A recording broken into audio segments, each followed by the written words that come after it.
This podcast is about you. Are you ready? Take a moment and ask yourself, do I know the truth, and do I even care? Well, if you care at all, we have something for you. Stick around. We're a podcast that does not ignore the truth about life, people, or God. Larry Kutzler has been a pastor, a Bible commentator, a radio and podcast producer, and now is your host. This is a podcast you won't forget.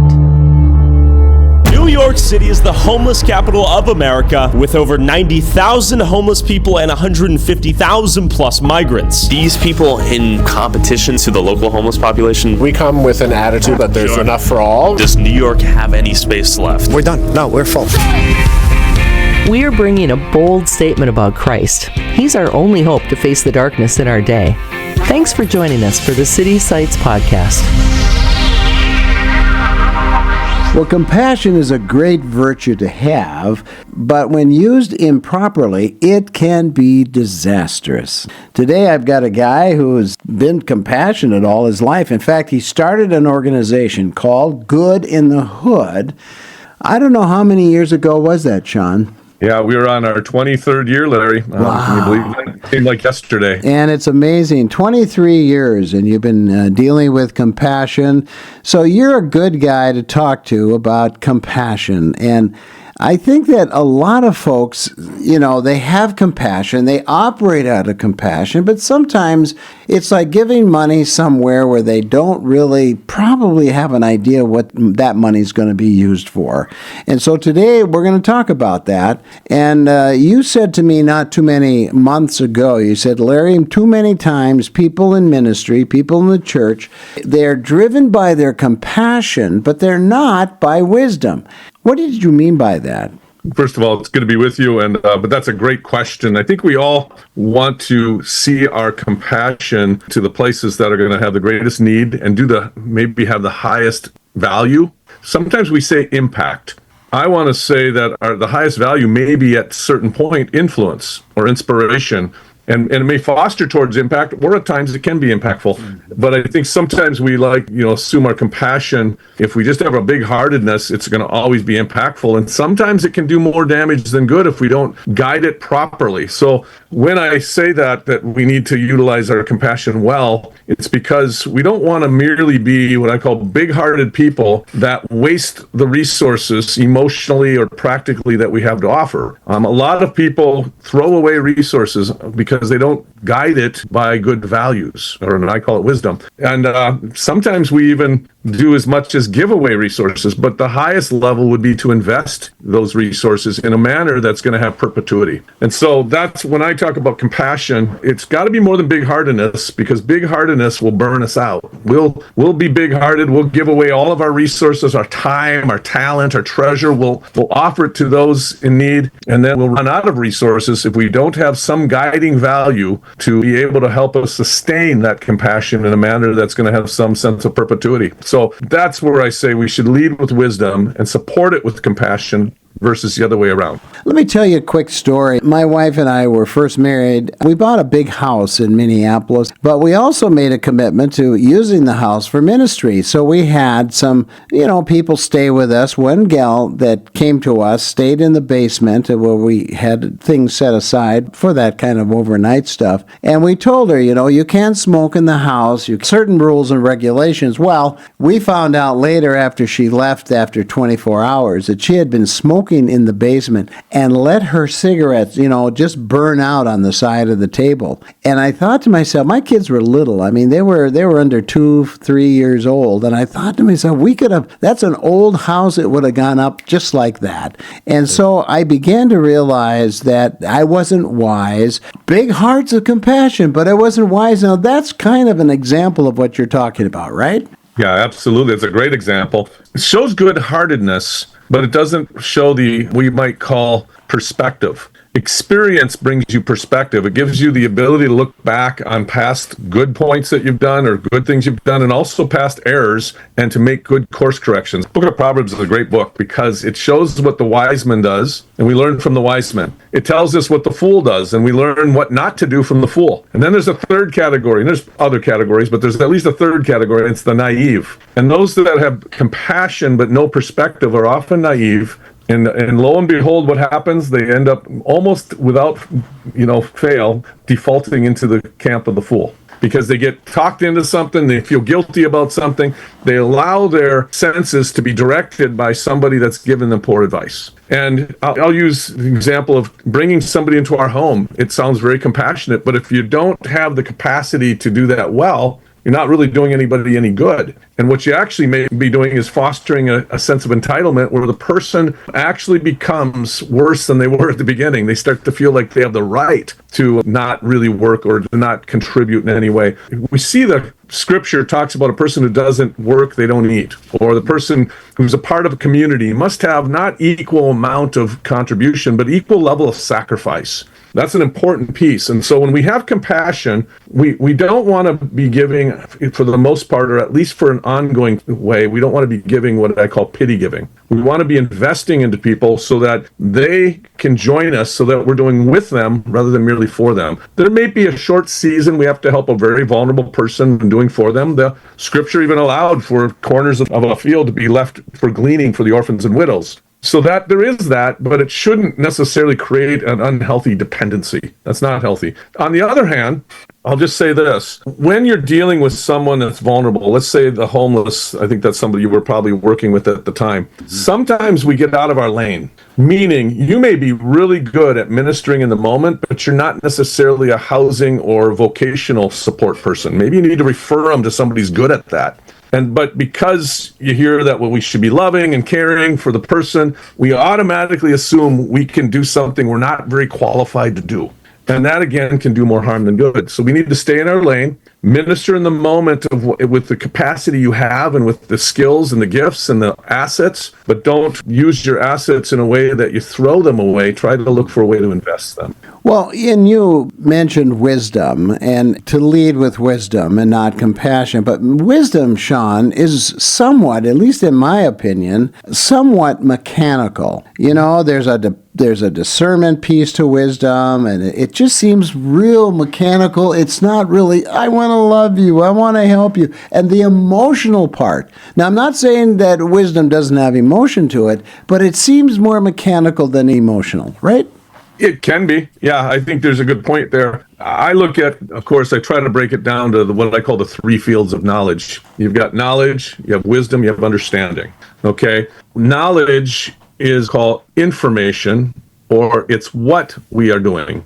Wisdom is application, or how we should do it. And then understanding is revelation, or why we do it. And what happens is sometimes you're trying to do a wisdom or an application without knowing why you're really doing it. There's no there's no philosophical basis for what we're doing. So then what we're doing is situational acts of wisdom, or what we might call disconnected wisdom that doesn't have the power to be built upon. So it can't be sustained. And then it doesn't really offer compassion on a long-term level. I'll tell you what it actually does. And this is the hard part for people to really swallow sometimes. It actually serves us. When we try to enact wisdom without a foundation, it's our way of trying to be a hero and trying to be a self-made messiah, so to speak. And we need to be very careful that what we call wisdom to helping people, and even sometimes compassion, is not something that is really making us maybe fulfilling our need to be needed. Wisdom is a guiding value to help us to do compassion in a way that does not have an egocentric aspect to it. And it's not meant to be cold or harsh. It's just meant to guide. It's not necessarily to take away the tenderness of compassion and love. That should still be there, but it is to guide it so that compassion's not egocentric and it can have the perpetuity. Because imagine somebody with a bleeding heart, so to speak, they want to give out. And what happens is they give out all the resources and they have no more to give. I see this with the poor quite regularly.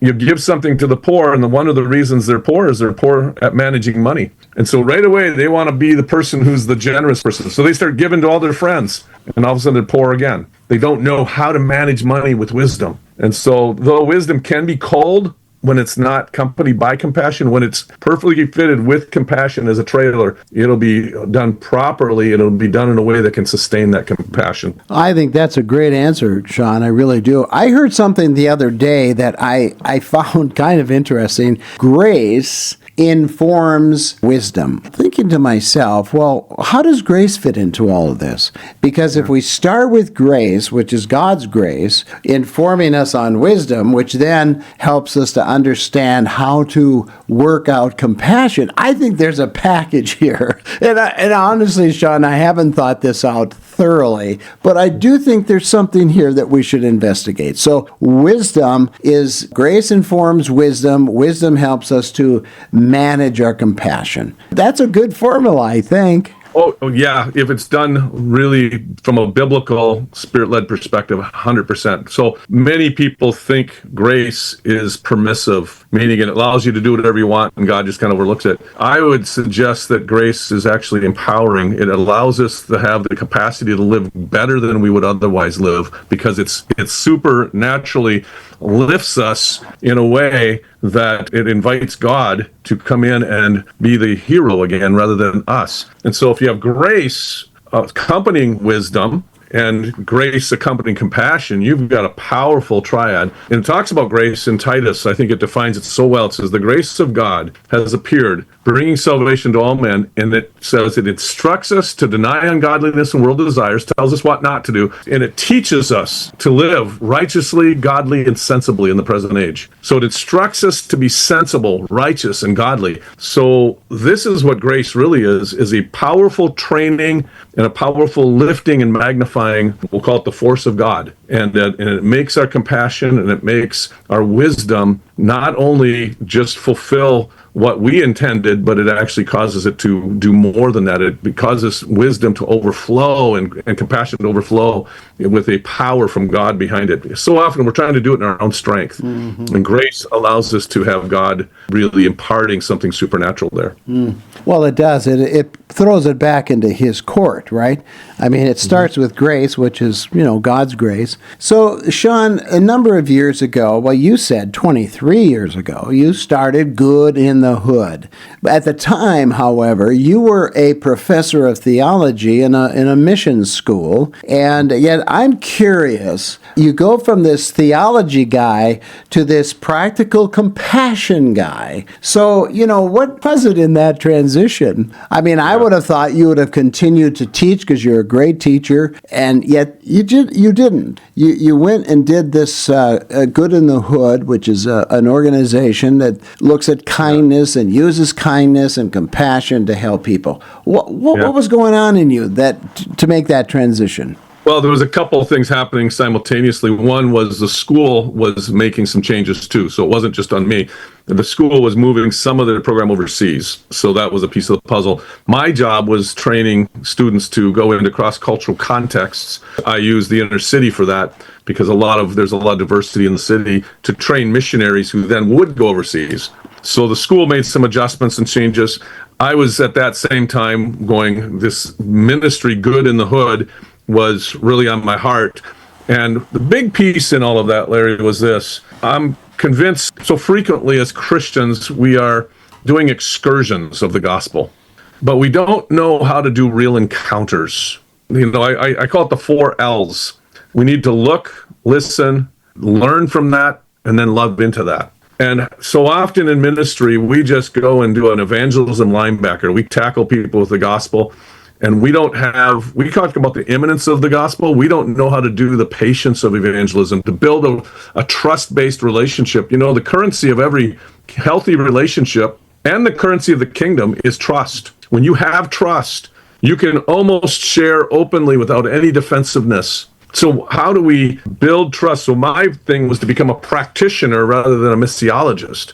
I wanted to go and talk to people and share the gospel with them, and to create avenues for us to do encounters that are trust-building initiatives so that we can win people to Christ, rather than just what I might call blurting the gospel at people. We wanted to actually encounter them with Christ. Now, we do that some unique ways. Very often it's by listening. Sitting on a street corner literally sitting on the corner with somebody who's panhandling and listening to their story. And oftentimes we pass them by, we don't give them even a notice. And yet they have a unique story. And sometimes it's everything we thought. Perhaps they're scamming. Perhaps they should get a job. Perhaps giving them cash isn't the best thing. On the other hand, sometimes there's a unique story there, but we haven't heard it and we haven't humanized them enough to even really listen to them. We have a saying in the Christendom, we say, love the sinner and hate the sin. But the truth be told, Larry, most often when we don't agree with somebody's behaviors, we reject them too. And we don't want to have anything to do with somebody, panhandling being an example of that. But when we sit down and listen to somebody, what we have done, Larry, is we have validated them as a person. They matter. And that can be healing to their soul. And that can provide hope, because a lot of these untold stories are things that are just sitting deep within them, and they've never had the opportunity to safely share it with anybody that they could trust. And that is ministry that the body of Christ needs to learn how to do, rather than just excursions where we go down and we do our little deed and then we celebrate with pizza and pop when we're all done. I like that pizza and pop, though, Shawn. We shouldn't be congratulating ourselves for the good deeds we do. We should be thanking God that we have the privilege and honor to serve. No, you're absolutely right. In fact, I'm so impressed when I read in the stories in the Gospels where Jesus had dinner with sinners. I mean, wow, that he's doing exactly what you've described, and what he was criticized by the religious folk. Do you know what kind of people he's sitting and having dinner with? Yeah, he came to be a part of their lives, and that's something that you're talking to us as the church should be the same way for people who are marginalized. Absolutely. Yeah, absolutely. Well, here's something we don't ever consider this. So here's one other aspect I think that's so important. I'll use the homeless again as an example. So we have this mentality in our Western nation that if we can't do everything, we almost do nothing. So if we can't give the person on the street a home and a job, we go, well, what can I do? So we don't know how to minister in the moment in 5 seconds. And Jesus never provided housing or jobs for people.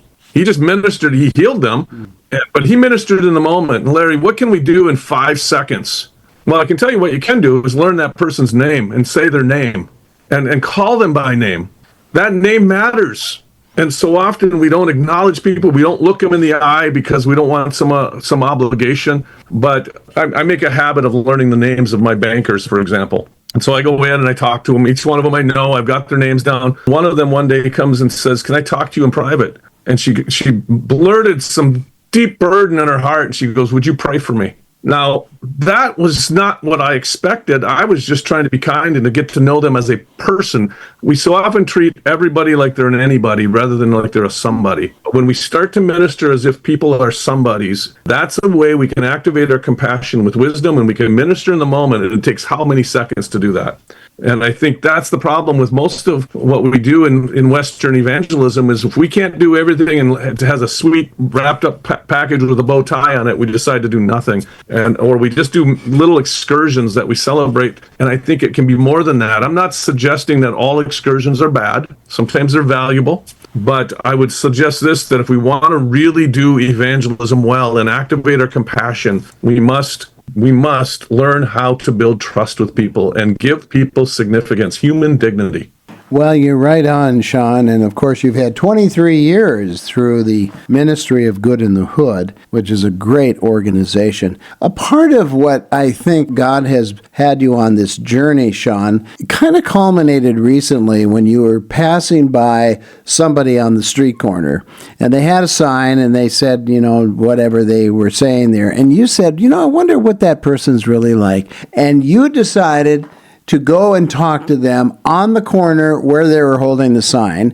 And you called it, I think you called it, Do You See Me Now? Explain that to us, and maybe you could tell us a story that has come out of that experience that has changed your life. Well, we actually call it Will You See Me? We were going to call it Can You See Me, but that was about capacity. Will You See Me is about our willingness. That's what we're calling it. It's going to be a book. It's going to be a hardcover book with stitch bound because we wanted this book to represent what the prodigal son received when he came back thinking he was unworthy to be a son, thought he was only worthy to be a servant, and his dad ran to him, and what did his dad do? He put his best robes on him. This book cover, we could have gone paperback and glued and been cheaper, We put the book cover as a hardcover stitch bound because that's the best robes we can put on these beautiful people that we met. And it's a book we're asking for a donation, but we're not selling it. We don't want to commoditize the lives. All this to say, we went on the street corners, interviewed those that are experiencing homelessness, that are, reduced to begging for survival.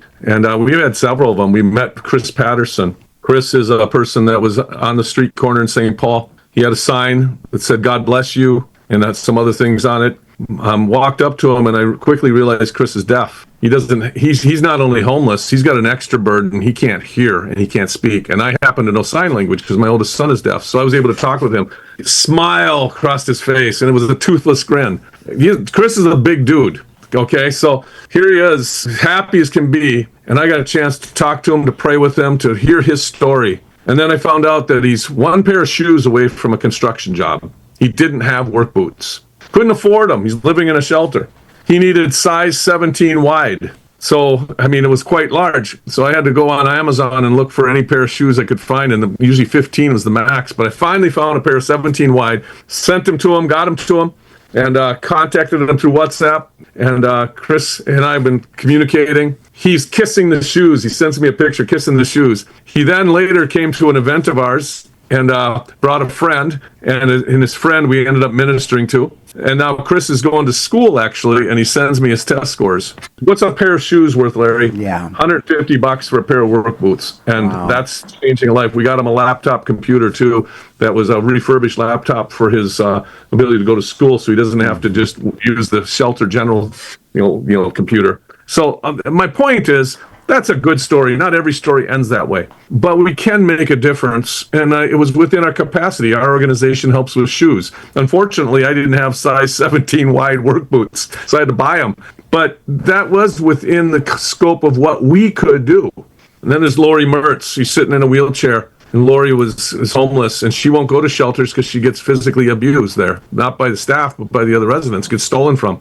Lori, I sat on the corner next to her, and I was talking to her, listening to her story. And then, Larry, the beautiful thing is she was hungry for Jesus. And I asked her if she's ready to receive Christ. I wasn't preaching at her. I was just talking to her. And I said, "Would you like to receive Jesus as your Lord and your Savior?" And she started weeping, and she goes, "That's what I've been wanting my whole life." These are people, beautiful people, but they've done two things have happened. They've gone through crises. Sometimes things have happened to them, and sometimes of their own doing. And Larry, they've also had a series of poor decisions. So they're not to be exonerated for their decisions, but they've made bad decisions, and their decisions were life-changing, where some of our bad decisions didn't have such a deep ramifications. But in their case, it did. One person, Daisy, works a full-time job. People don't believe that. She works full-time, but she's got 4 kids and bad relationships, and she has a degree in economics and linguistics. She knows how to handle money, but she has to panhandle, and she has to put up with all those who come by and expect something for their gift as they proposition her for sex. That's the downside. That's the seedy side of things. And she just wants to save up enough money to get a house for her kids. Well, Shawn, it reinforces the idea that Jesus didn't come for the righteous or the healthy. He came for those who are needing him. I was reading something today where it talked about Jesus came for the rebels. And I'm going, well, I'm a rebel. I've been a rebel all my life. And so, yeah, he did come for me. And he changed my life as well. And I, from the day I accepted Jesus to today, long time ago, I want to serve him. It just was an automatic. And the same thing was true with you, Shawn. Good in the Hood has been a wonderful organization and making a great impact. And so if people want to learn more about Shawn Morrison or about Good in the Hood, where do they go? Yeah, thank you. They can go to goodinthehood.org. It's goodinthehood.org. It's easy to remain neutral on the issues of our day, yet long periods of neutrality will produce a silence.